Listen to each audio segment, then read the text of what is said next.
Welcome to Fit for Life, a podcast series devoted to helping you find the motivation, inspiration, and determination you need to achieve and exceed all of your fitness goals. Hi guys, I'm JT from MyFitMoto. I'm a nationally certified personal trainer with over 25 years of fitness experience. And I'm going to use all my years of experience and everything I've learned along my fitness journey to help you get fit for life.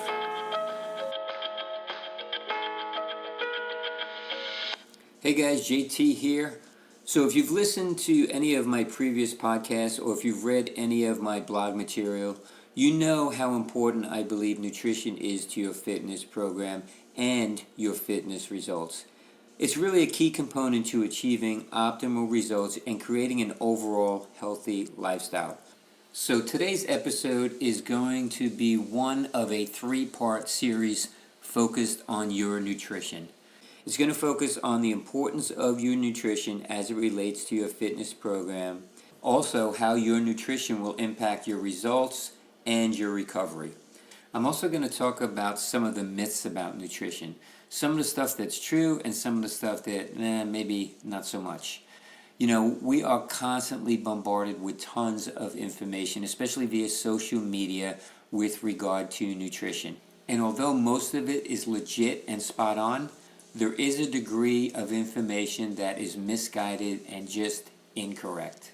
So my end goal here is to get you squared away in terms of your nutrition so that you can make better informed decisions that will ultimately help you achieve the results you want from your fitness program.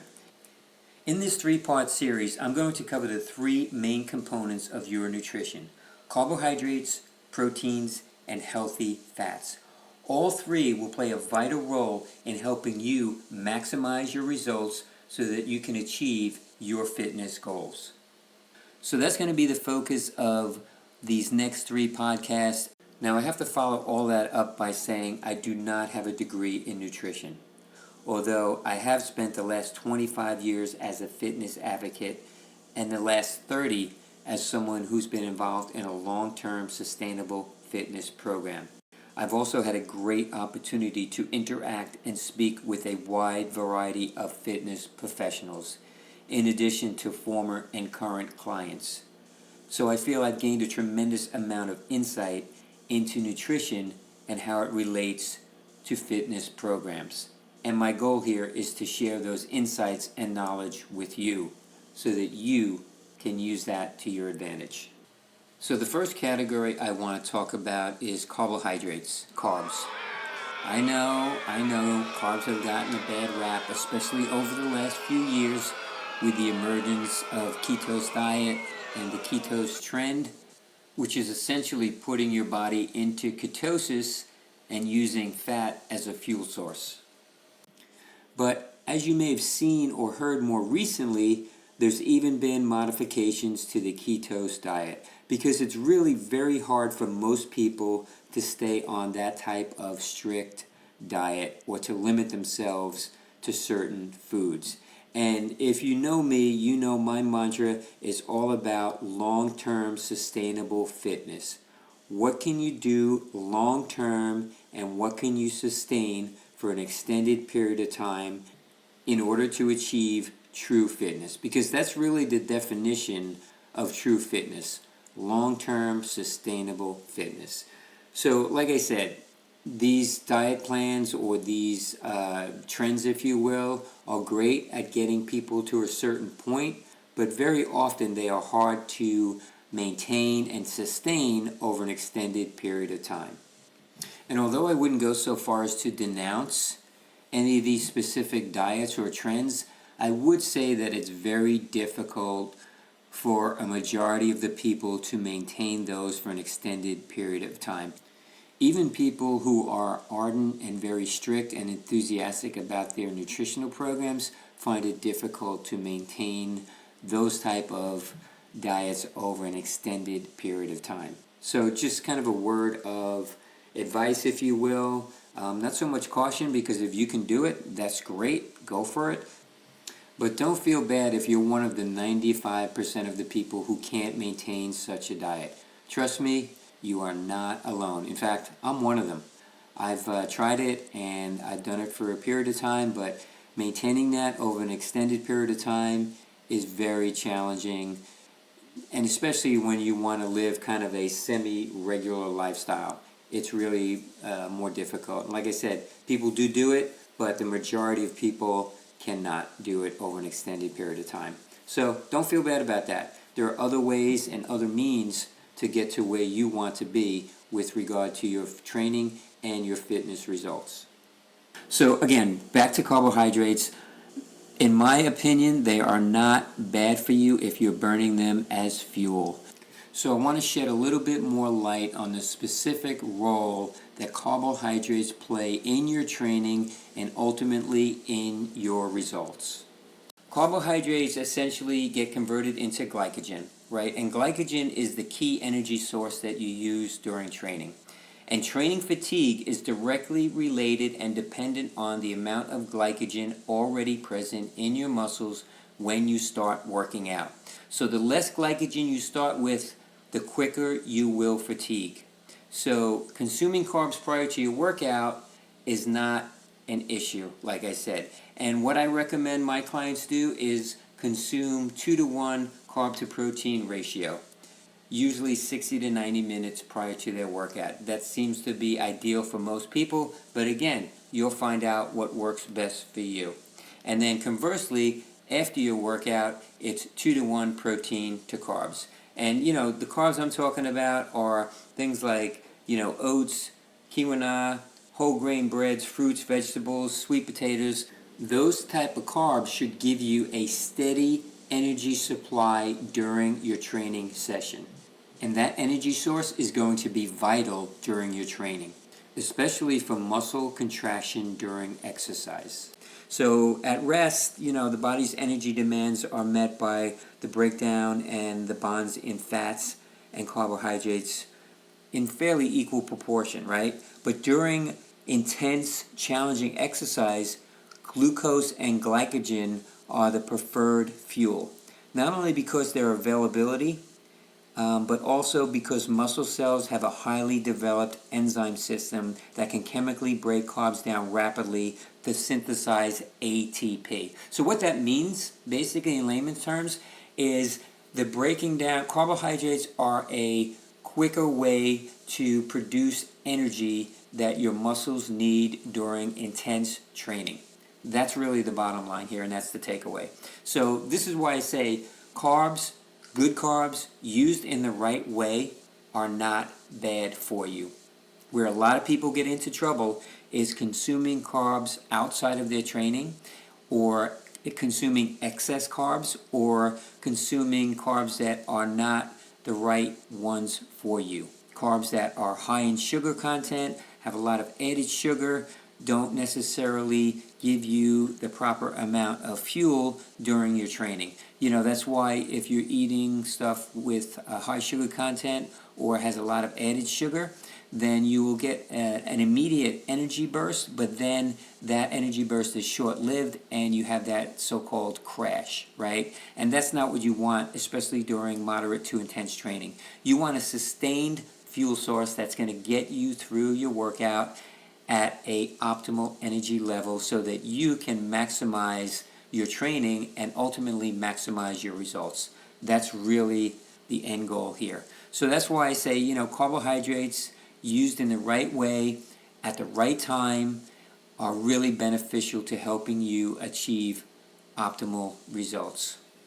Because burning through those carbs during your training should not be an issue for most people. And they're a really essential component to helping you get through a moderate to high intensity workout. Because if you're not fueled up for your workout or your fitness, eventually you're going to hit that wall. You're not going to get through it. At least you're not going to get through it at the intensity you want to, and therefore your results are going to suffer.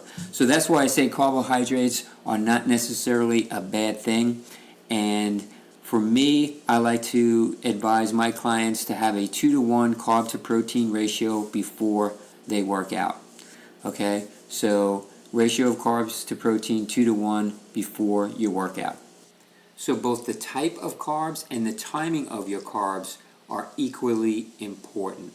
So you have to kind of find that balance, right, of what's going to work for you. And remember, try to consume carbs so they're going to be released steadily into your system. You don't want that energy spike and that crash. You want to have that steady energy resource. Therefore, I would avoid having carbs indiscriminately throughout the day, and carbs that get stored in your system without using them. That's where the potential problems or issues could arise, right? When we're consuming carbs, but we're not burning them as fuel and we're not burning through them as fuel, they potentially become an issue for us because they get stored in excess. We want to have carbs that we are going to time right before our workout so that we can use those as an energy source and burn through them during moderate to intense training. That is optimal, and that is the ideal scenario in terms of carb consumption. So that's key to remember, that you don't want to just consume carbs, throughout the day. Ideally, you want to consume them, the bulk of your carbs, prior to your training session, and then limit them throughout the day so that you can manage your energy level in terms of training. So in reality, and when you look at it that way, carbs are not the evil that everybody wants to make them out to be, right? They're really not, especially if you're involved in moderate to intense training. So don't bash carbohydrates. If you look at them differently, and if you look at them in terms of how you can use them to your advantage, well then, carbs, not so bad. So trust me, carbs are not evil. They're not out to ruin you or your fitness program. Carbs are, in fact, a necessary component of a healthy fitness program and a key component of your overall nutrition. Essentially, carbs will serve as your fuel source during training. So the carbs that you accumulate or that you consume prior to training will be used as your fuel for your training session. So if carbs are used in that way as fuel and you burn through them, they are not an issue for most people. And I think that's where there's a misconception and where there's some misunderstanding when it comes to carbohydrate consumption. Carbs that you consume to fuel your training should not be an issue because you're going to expend them during your training session. So if they are exhausted and you work through that energy store, then it's not an issue for you in terms of storing it as fat, because that's where carbs become an issue, when they are stored as fuel but never used as fuel, and then they kind of sit there, and that's where people have an issue regarding carbohydrates. But again, if you use them as fuel, then they're not going to be a problem. So here's an interesting fact that I like to share with my clients. Did you know that you lose fat in the reverse order that you gain it? So wrap your head around that for a minute. You lose fat in the reverse order that you gain it. So that means if you're someone who added fat around your abdomen first, then that's the last place you're going to lose it. If you added fat around your hips or your butt first, that's the last place you're going to lose it. So I share that with a lot of clients and people because, people think, if I target a certain area, I'm going to lose fat there right away. That's not the case. That's not the way it works. Okay, so let's get back to carbs.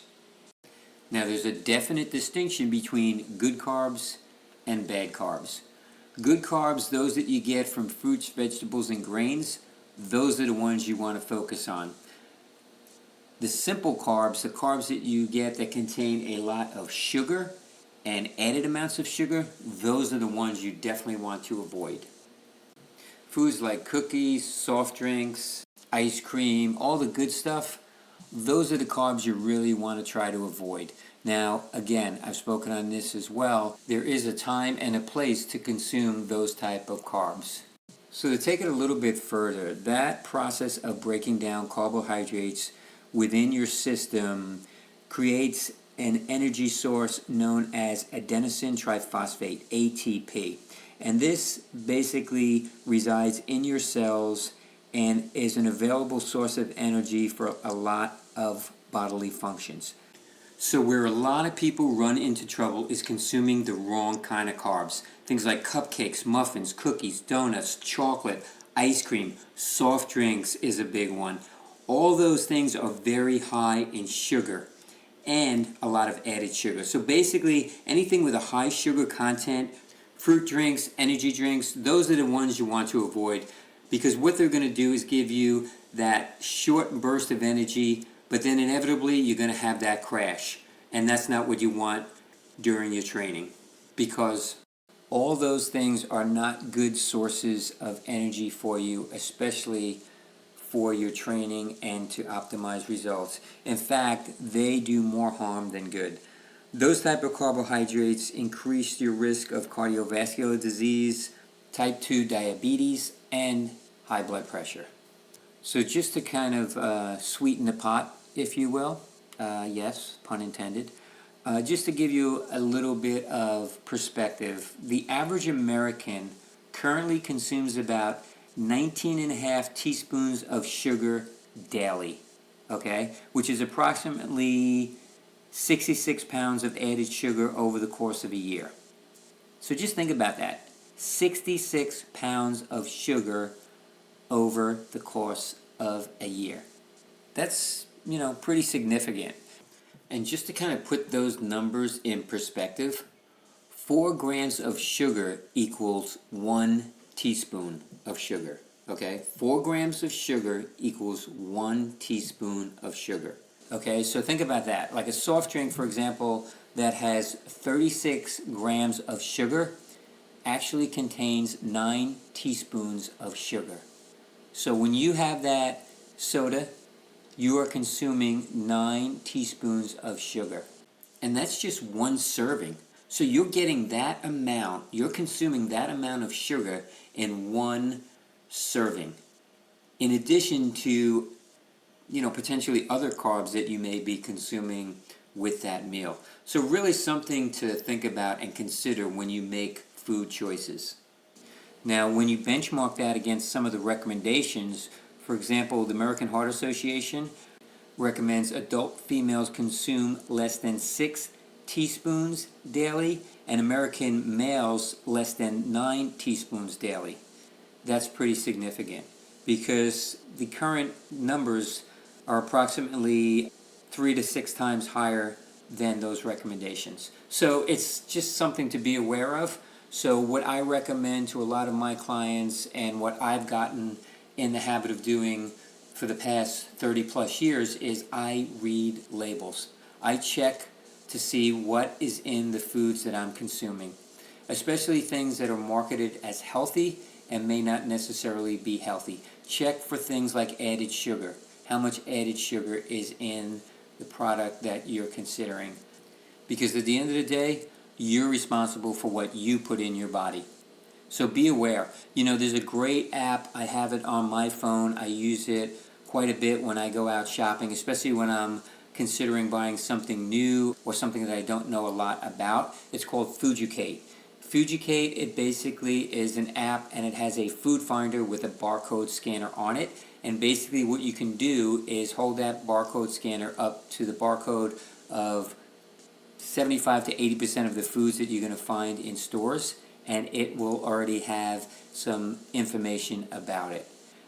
For other ones, you just take a picture of the front of the package and the nutritional label, and you send that to them, and they'll send you back information on it. It's really great. Like I said, I've been using it for years, and I find it very helpful and pretty eye-opening, because, like I said, some of the things that are purported to be healthy or that are marketed as healthy, not so much. So you really have to kind of read labels and be aware of what the ingredients are, and specifically what's in the food you're consuming, especially when it comes to sugars and added sugars, flavors, additives, all those type of things. It's really important. And it'll make you better educated about some of the products that are out there.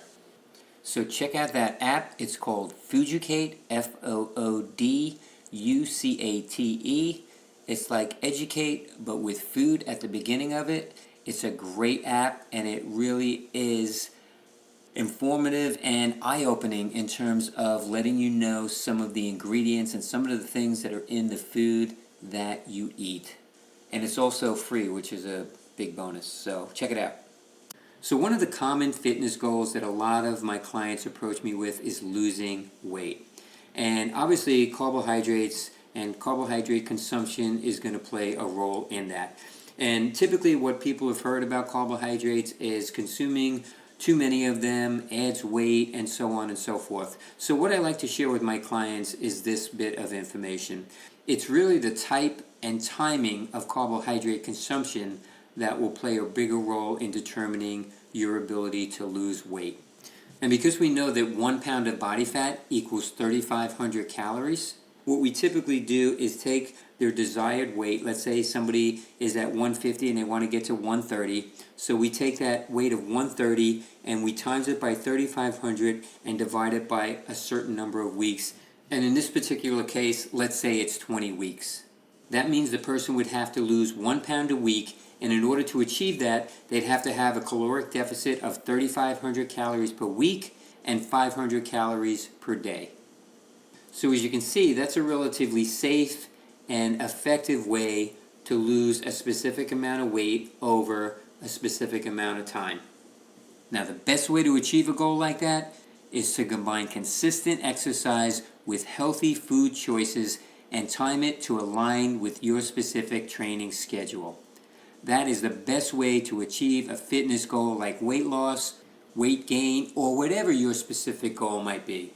It really comes down to making the right food choices at the right time.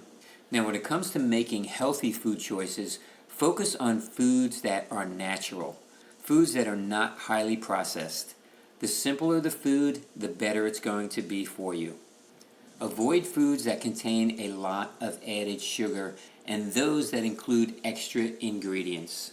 I mentioned a lot of those foods earlier, and unfortunately, they're a lot of the foods most people like to eat.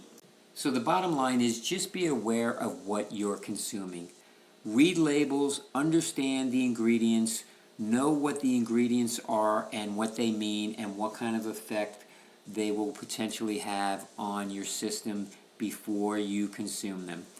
You know, the more educated you are, the more equipped you are with knowing what specific ingredients mean, the better you're going to understand how it impacts your training and ultimately your results.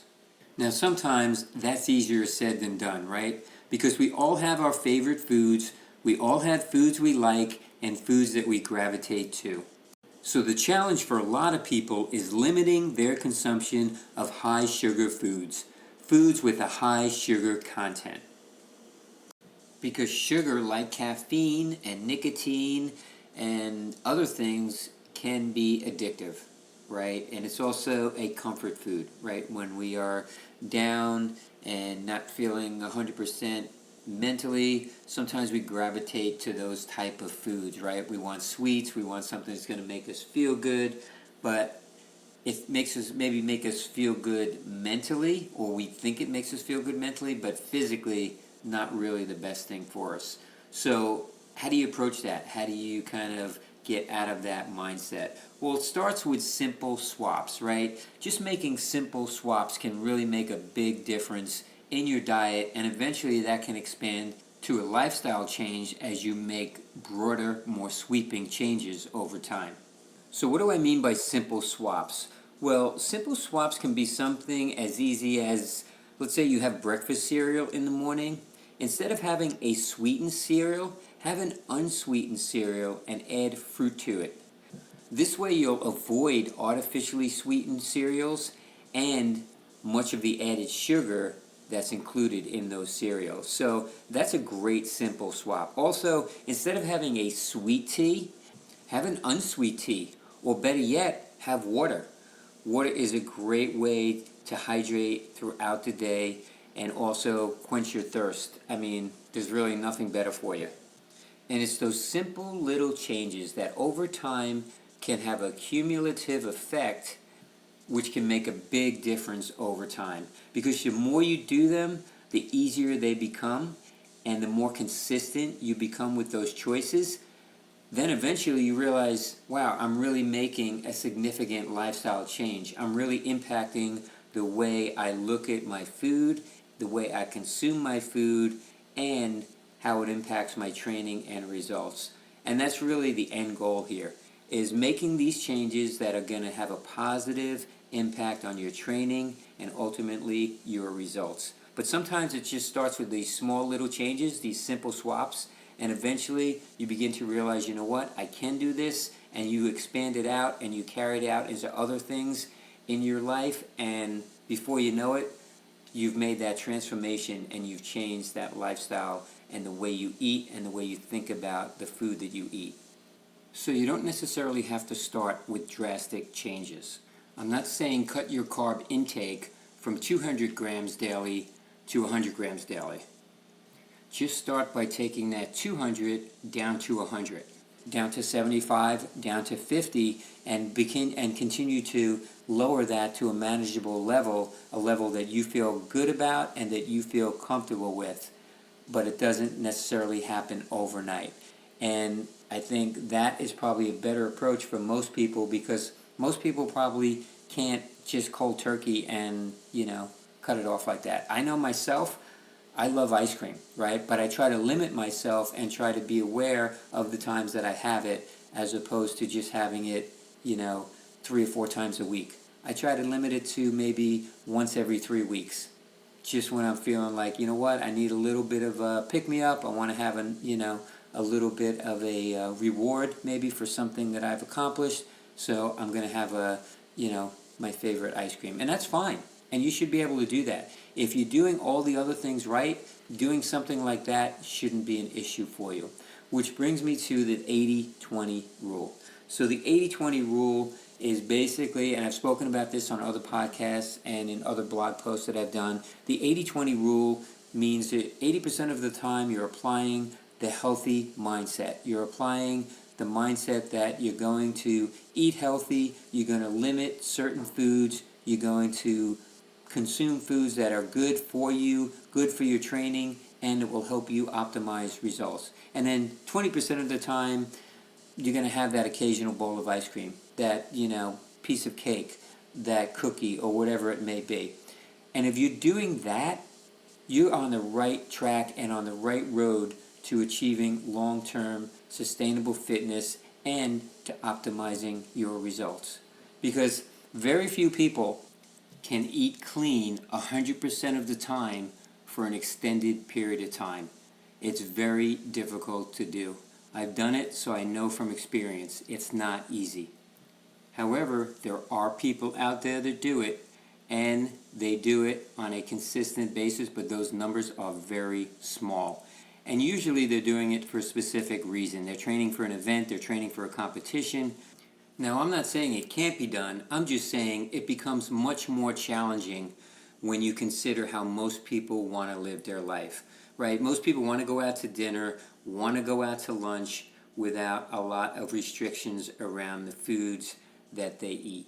So that's where it becomes much more challenging for most people. But like I said, there are people that can do it, and I applaud those people for their discipline and their ability to maintain a strict diet. But for most of us, it's going to be applying the 80-20 rule. If you can do that, you're going to be ahead of the game, and you're going to be making better food choices on a more consistent basis. And then eventually, if you get to that 90-10 or that 100% where you're just eating healthy all of the time, well, that's great. That's even better.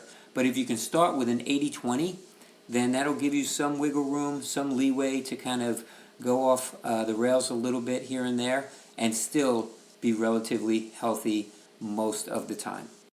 The bottom line here is carbs are not evil. Despite all of the bashing, despite all of the claims, carbs are not evil. In fact, they are essential. Consuming the right amount of the right kinds of carbs can help improve your athletic performance, exercise recovery, and, yes, your body composition. It really comes down to what kind of carbs you're consuming, when you're consuming them, and how you're aligning them with your training. So what I would recommend is look for quality carbs. Things like fruit, whole grains, potatoes, sweet potatoes, legumes, basically any vegetable you can pull out of the ground or plunk from a tree should be okay for you to consume as it relates to your training program. The carbs you want to avoid are the processed carbs. The carbs with high sugar content, with a high amount of added sugar, those are the ones that should get the bad rap, and deservedly so, because those are the ones that create potential health risk and really don't serve the purpose of helping you fuel your training or optimize your results. So be smart about what you're consuming. Know the benefit of the foods that you're eating and how they're going to help you align your nutrition with your training so that you achieve your fitness goals. Because at the end of the day, that's what this is all about. It's about fueling your fitness, about figuring out what foods are going to work best for you so that you can get the most out of your training and optimize your results. But when it's all said and done, what it really comes down to is deciding what works best for you. Because not everything will work for everyone. It's really a matter of you deciding what's going to work best for you in order for you to achieve optimal results. Because that's the end goal here, maximizing your results. I'm JT from MyFitMoto. That concludes this episode.